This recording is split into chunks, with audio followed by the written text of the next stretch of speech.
திருமிகு பாலபாரதி, நான் உங்களிடமிருந்தே ஆரம்பிக்கிறேன். ரெண்டு தரப்பிலிருந்தும் இந்த புறம் இருந்தும் விமர்சனம் வந்தது. அது கூட்டணி கட்சியாக இருந்தாலும் விமர்சனங்களை வைப்பதற்கு எந்த விதமான இடையூறும் இல்லாமல் நாங்கள் தார்மீக ரீதியில் அந்த விமர்சனங்களை வைக்கிறோம் அப்படிங்கிற அடிப்படையில் சொல்லப்பட்டது. அதே நேரத்தில் இது தோழமைக்கான இலக்கணம் அல்ல அப்படிங்கிற ஒரு பதில் விமர்சனமும் வந்திருக்கிறது. எப்படி புரிஞ்சுக்கணும்?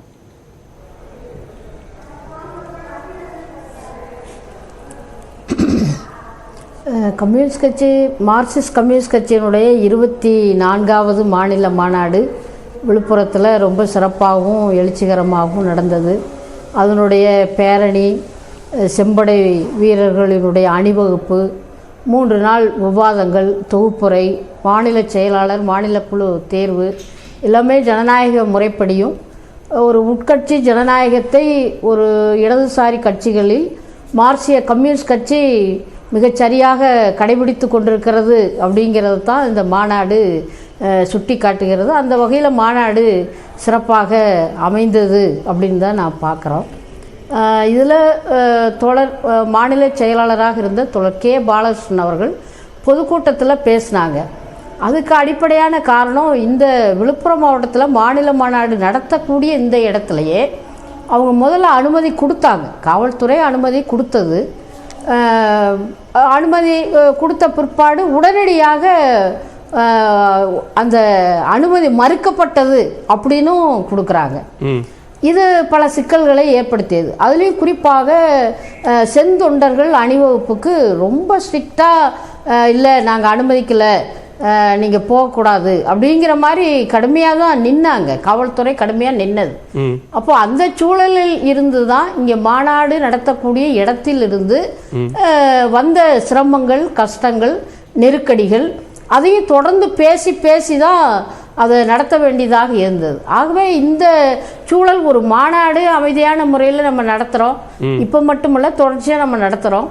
அப்போது அந்த புரிதல் கூட காவல்துறைக்கு இல்லையா? அப்போ அது ஏன் அனுமதி கொடுத்துட்டு மறுக்கணும் அப்படிங்கிற இடத்துல இருந்து தோழர் அந்த பிரச்சனையை பொதுக்கூட்டத்தில் எழுப்புனாங்க. தமிழ்நாட்டில் மார்க்சிஸ்ட் கம்யூனிஸ்ட் கட்சியினுடைய ஒரு ஆதங்கத்தின் வெளிப்பாடாக திரு பாலகிருஷ்ணன் அப்படி பேசினாரு அப்படின்னு பார்க்கணுமா?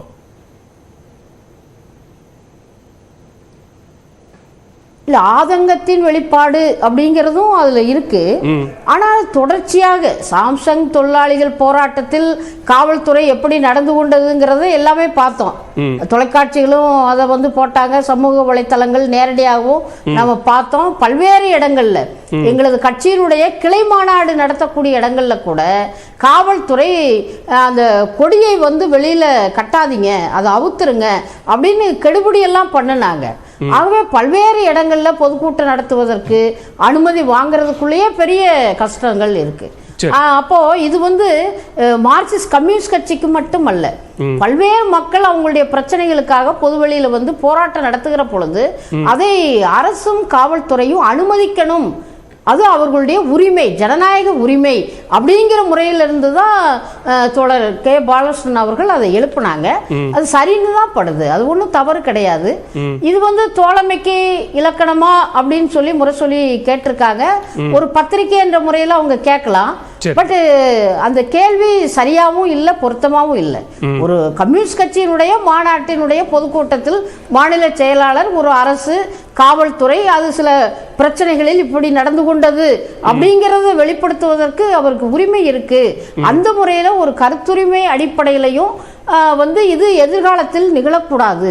அது எங்களுக்கு மட்டுமல்ல, பொதுமக்கள் ஜனநாயக ரீதியாக தொழிலாளி வர்க்கமோ விவசாயிகளோ போராடுகிற பொழுது அந்த போராட்டங்களை ஒடுக்குவது அல்லது காவல்துறை அனுமதி மறுப்பதுங்கிறது சரியான நடவடிக்கை இல்லை அப்படின்னு நாங்க பாக்குறோம். கூட்டணி கட்சி என்பதற்காகவே போராட்டம் நடத்தக்கூடாதுன்னு சொல்லல. மருத்துவத்தில் ஆனா போராட்டமும் நடத்திவிட்டு போராட்டம் நடத்த அனுமதிப்பது இல்லை அப்படின்னு சொல்றதுதான் அது கூட்டணி அறமும் இல்ல, அரசியல் அறமும் இல்ல அப்படின்னு அந்த கட்டுரை சொல்லுது. அது மட்டும் இல்லாம தீக்கதிர் நாளிதழில் திரு கே பாலகிருஷ்ணன் விழுப்புரம் மாநாட்டுக்கு வியூகம் அமைப்போம் அப்படின்னு அழைப்பு விடுக்கும் போது 29 பிரிவுகளாக என்னென்ன போராட்டங்களை எல்லாம் மார்க்சிஸ்ட் கம்யூனிஸ்ட் கட்சி, இடதுசாரி இயக்கங்கள் தமிழ்நாட்டில் நடத்தி இருக்கிறது அப்படிங்கிற ஒரு பெரிய பட்டியல் போடப்பட்டிருக்கு.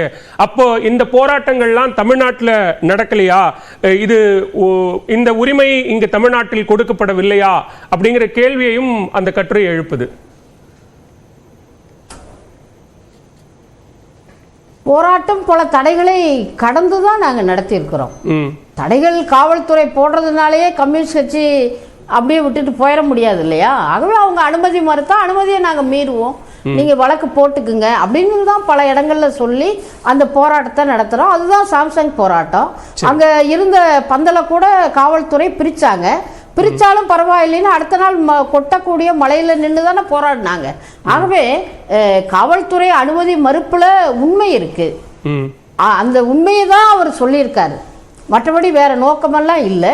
அந்த தீக்கதிரில் போட்டிருக்கக்கூடிய 29 வகையான போராட்டங்கள சில போராட்டங்களுக்கு அனுமதி காவல்துறை கொடுத்தது, நம்ம இல்லைன்னு சொல்லல.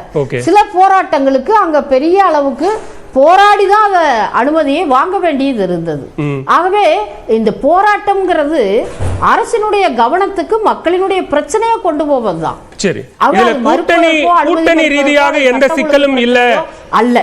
என்ன நெருடலோ திரு கே பாலகிருஷ்ணனுக்கு என்ன நெருடலோ நெருக்கடியோ தெரியல அப்படின்னு அமைச்சர் சேகர் பாபு கேள்வி எழுப்புறாங்க.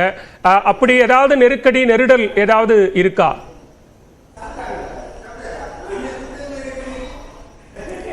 அப்படி என்ன நெருக்கடி அப்படிங்கறதெல்லாம் மற்ற கட்சிகள் மாதிரி எல்லாம் மார்க்சிஸ்ட் கம்யூனிஸ்ட் கட்சி பாக்குறது இல்லைங்க. எங்களுக்கு போராட்டங்களுக்கு, மாநாடுகளுக்கு, கூட்டங்களுக்கு அனுமதி மறுக்கப்படுவது அது ஒரு பெரிய தள்ளுமுள்ள போயிட்டு இருக்கு. இது ஒரு ஜனநாயகத்தை வலுப்படுத்தாது. அது திராவிட முன்னேற்ற கழகம் தலைமையில அரசாங்கம் இருக்கு. அப்போ அந்த அரசாங்கம் இந்த ஜனநாயக உரிமையை இன்னும் பலப்படுத்தணும், வலுப்படுத்தணுங்கிறதா இந்த தோழர் சொல்லியிருக்கக்கூடிய அந்த வார்த்தைகளினுடைய பொருள். ஆகவே திராவிட முன்னேற்ற கழக அரசு ஆட்சியிலையும் இந்த மாதிரி நடந்துகிட்டு இருக்கிறது அப்படிங்கிறது சரியானது அல்ல அப்படிங்கிற முறையில தான் அது சொல்லப்பட்டிருக்கே தவிர வேற நெருடல்கள், வேற சிக்கல்கள் அப்படிங்கிற கோணத்துல இல்லை.